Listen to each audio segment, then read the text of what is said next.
You're playing something by memory and you got stuck in a loop, and you can't escape from it. What do?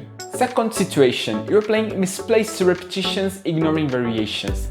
How not to get lost?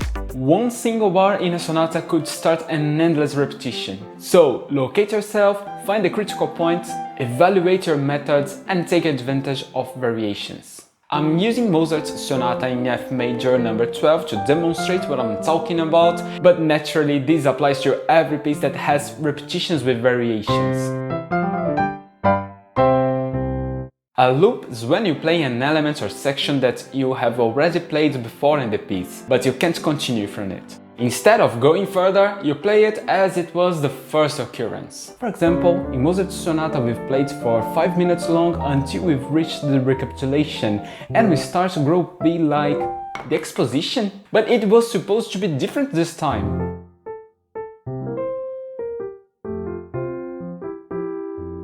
As for the misplaced repetition, it is when you don't play the right variations of the original element, or replace the original by a variation. It doesn't lead you to a loop, but it is still wrong. And this is particularly likely to happen with short ideas and elements because they can be numerals.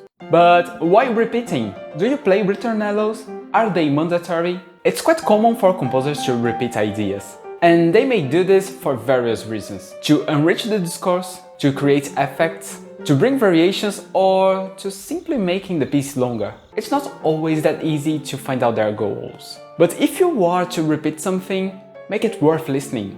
Find all the repetitions. Identify all the occurrences of the element, be it a full section or a short pattern. Paint them all yellow. Maybe you should make a digital copy for that. Learn to play and memorize it. Or you can do this later and go straightly through the next step. In our Mozart Sonata, both A groups, the first from the exposition and the second from the recapitulation, starts the same. So we could paint them both yellow. Things begin to change at measure number 163. And voila! Find the critical point. If the parts start the same but end differently, then there is a critical point. Find this point. It can be a single note, a chord, an articulation, or something about the rhythm or dynamics. Find it and circle it, or paint it red. On our sonata, things begin to change at the recapitulation at bar number 163, when Mozart decided to prolongate the discourse, repeating one more time the same arpeggio pattern before alternating to the next pattern and then starting a different harmonic progression than he used for the exposition. At the exposition, we hear this part like this.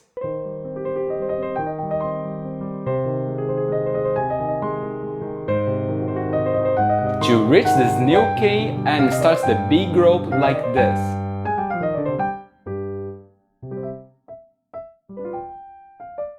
And at the recapitulation, we hear it like this.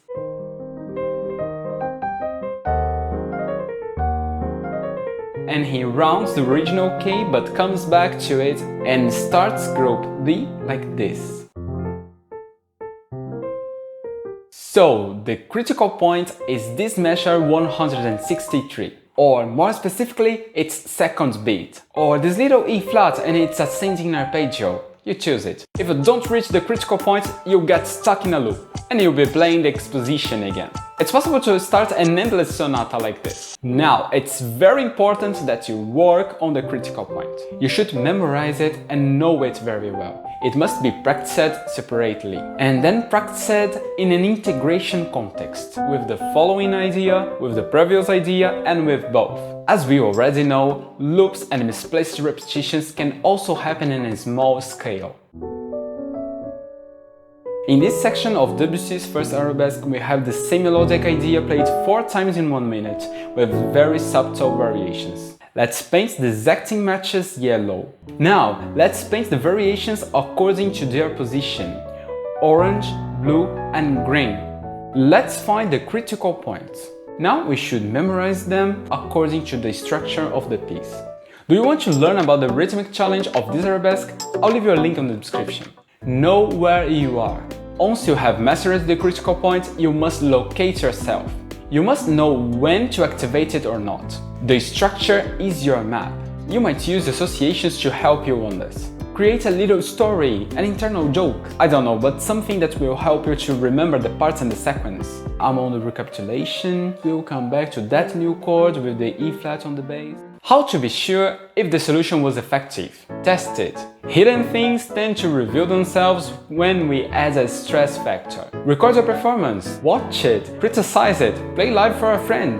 Verify if the problem persists on such situations or if it's gone. If it's still there, well, you may work harder or try something different. If it's gone, congratulations. Remember that variations are not there to make your life difficult, they have functions.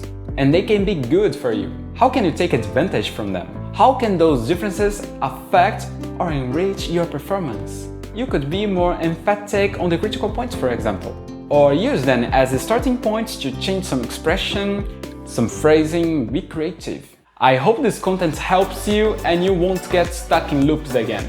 There's more to come here. Have a great learning. See you!